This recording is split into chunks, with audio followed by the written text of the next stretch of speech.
তুমি কার লাগিয়া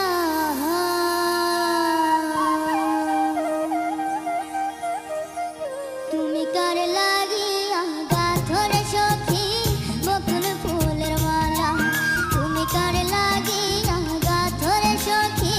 বকুল ফুলের মালা নিশিরাতে কুঞ্জ বনে নিশিরাতে কুঞ্জ বনে আসবে কিষণ কালার তুমি কার লাগিয়া গাথরে সখী বকুল ফুলের মালা তুমি কার লাগিয়া গাথরে সখী বকুল ফুলের মালা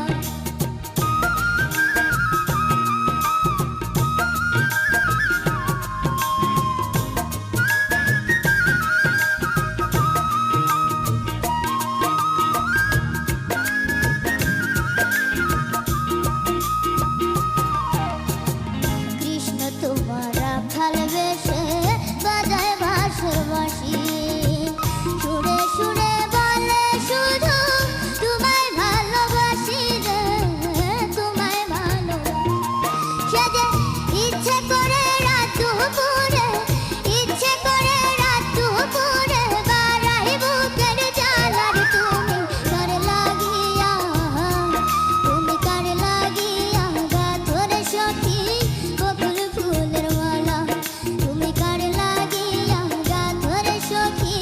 বকুল ফুলের মালা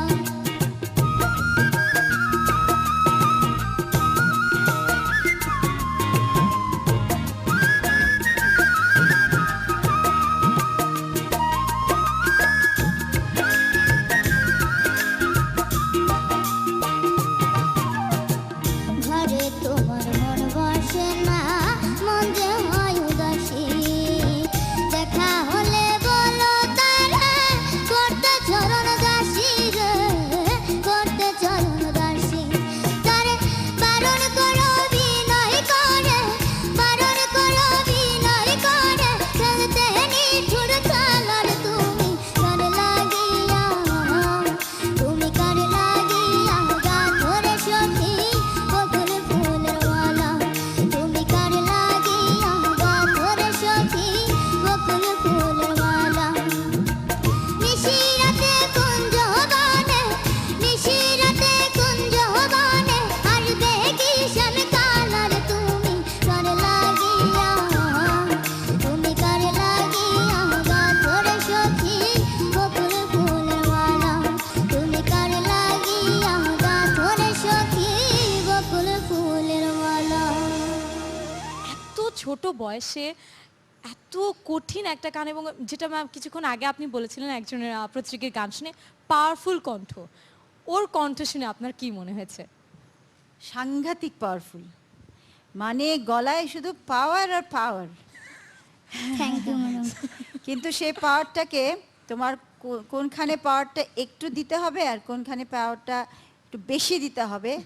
এটা কিন্তু তোমাকে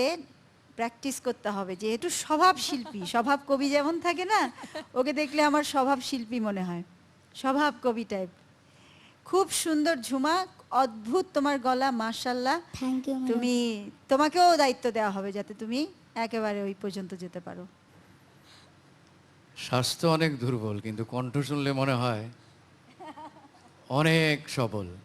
যাই হোক, দুর্বলরা ভাগ্যে বিশ্বাস করে, আর সবল যারা আছে না তারা ভাগ্যকে ছিনিয়ে আনে। থ্যাংক ইউ স্যার তো তোমার যে সবল কণ্ঠ, আমার মনে হয় না ভাগ্য তোমাকে ছেড়ে যাবে, এবং ভাগ্যকে তুমি নিজে সৃষ্টি করতে পারবে, তোমার মধ্যে ওই ক্ষমতা আছে।